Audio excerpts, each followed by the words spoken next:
Assalamualaikum warahmatullahi wabarakatuh. Perkenalkan, nama saya Nisma Nurfa Hiranadua dengan NIM C240 123 1056. Di sini saya akan mempresentasikan hasil laporan saya yang berjudul Analisis Pertumbuhan, Reproduksi, dan Makanan Ikan Layang Decaphrus macrosoma Blecker 1851 yang ditangkap di Selat Malaka. Saya sendiri berasal dari kelompok 4 yang dibimbing oleh Kak Mustika Nirwana Lavandi.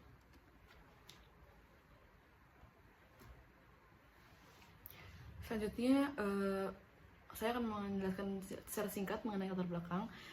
Di sini saya mengambil latar belakang biologi perikanan, di mana biologi perikanan itu merupakan ilmu yang mempelajari mengenai siklus hidup ikan, mulai dari pertumbuhan, reproduksi, juga makanannya. Yang kedua itu saya mengambil ikan layang atau Decaphrus macrosoma dikarenakan ikan layang ini memiliki nilai ekonomis yang tinggi dan merupakan sumber mata pencarian bagi masyarakat di sekitarnya. Kemudian saya mengambil Selat Malaka sebagai habitat ikan layang sendiri dikarenakan Selat Malaka ini merupakan terletak pada wilayah pengelolaan perairan 571 yang dimana memiliki sumber daya hayati dan juga non hayati yang kaya. Selanjutnya metode waktu dan tempat. Waktunya itu pada tanggal 24 Agustus sampai dengan 16 November tahun 2024 di Laboratorium Biologi Perikanan dan ruang kelas MSPI FPIK IPB University. Kemudian ada prosedur kerja untuk pertumbuhan, kemudian reproduksi, juga makanan. Itu umumnya sama dengan penelitian bagi mahasiswa yang lainnya. Di sini saya menggunakan rumus analisis data yang sama dengan yang lainnya, yaitu pada pertumbuhan meliputi DFP, HPB, FK, untuk reproduksi itu meliputi nisbah kelamin, TKG, IKG, fekunditas, juga diameter telur, dan untuk makanan itu meliputi ruas relung, PUR, IP, juga hubungan volume dengan panjang dan bobot. Nah, selanjutnya masuk ke hasil dan pembahasan.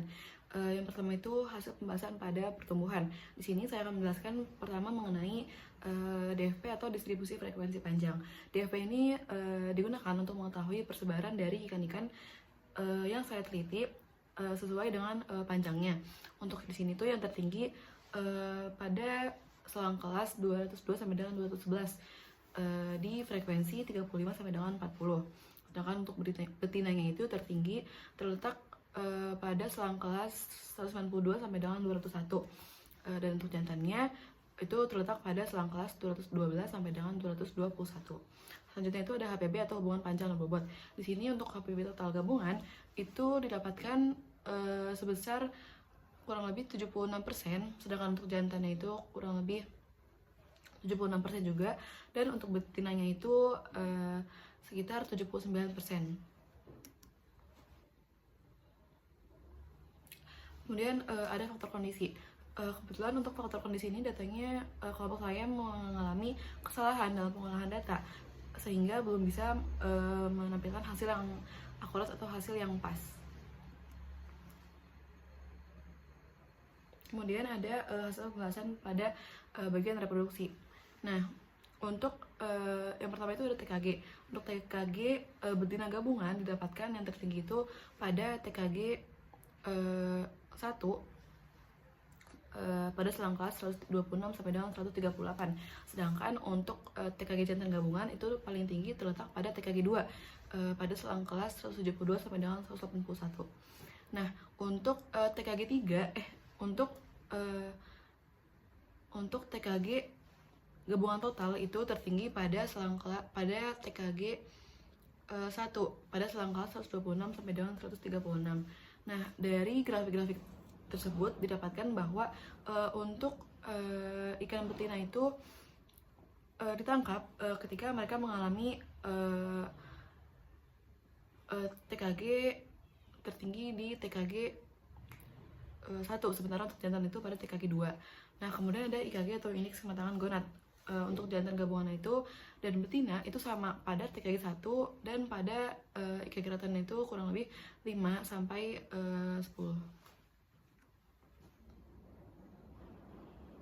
Kemudian untuk hasil dan pembahasan untuk reproduksi, selanjutnya itu ada diameter telur. Di sini Untuk diameter telur sendiri itu tertinggi pada selang kelas 0,33 sampai dengan 0,36 dengan diameter telur kurang lebih 1000 mikro. Kemudian untuk fekalitas gabungan di sini untuk panjang totalnya dari 150 sampai dengan 250. Pada fekalitas itu dari 10.000 sampai dengan 60.000 jumlahnya. Kemudian untuk hubungan panjang dan fekalitas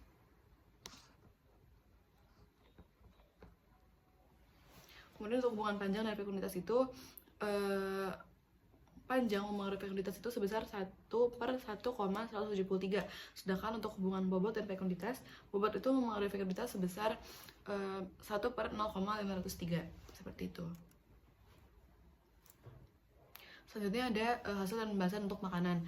Nah, jika data yang digabungkan, makanan yang banyak itu paling banyak makanan lainnya sebesar 199 sekian. Sedangkan untuk makanan ikan jantan itu terletak pada makanan lainnya juga yang presentasinya sebesar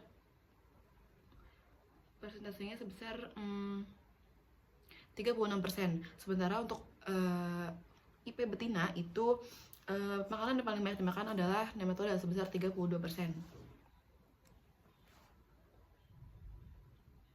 Nah, selanjutnya ada hubungan volume makanan. Untuk jenis kelamin jantan, betina, dan campuran keduanya didapatkan hasil 0, sekian sehingga mendekati 0. Maka dapat disimpulkan bahwa ikan layang ini selektif dalam memilih makanannya. Kemudian untuk panjang usus relatif atau PUR didapatkan dari data makroskopis itu sebesar 0,4431, yang dimana angka tersebut itu kurang dari 1 sehingga ikan layang ini merupakan ikan karnivora. Selanjutnya ada kesimpulan dan saran. Yang pertama, ikan layang itu merupakan salah satu ikan pelagis yang terdapat pada Selat Malaka. Kemudian ikan layang itu memiliki pola pemijahan total spawner dan pola persebaran itu alometrik negatif, yang dimana betina lebih bertambah berat. Kemudian untuk makanan sendiri, dia itu dominan makanan lainnya.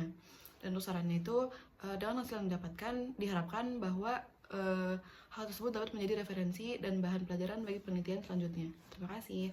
Kurang lebih mohon maaf. Wassalamualaikum warahmatullahi wabarakatuh.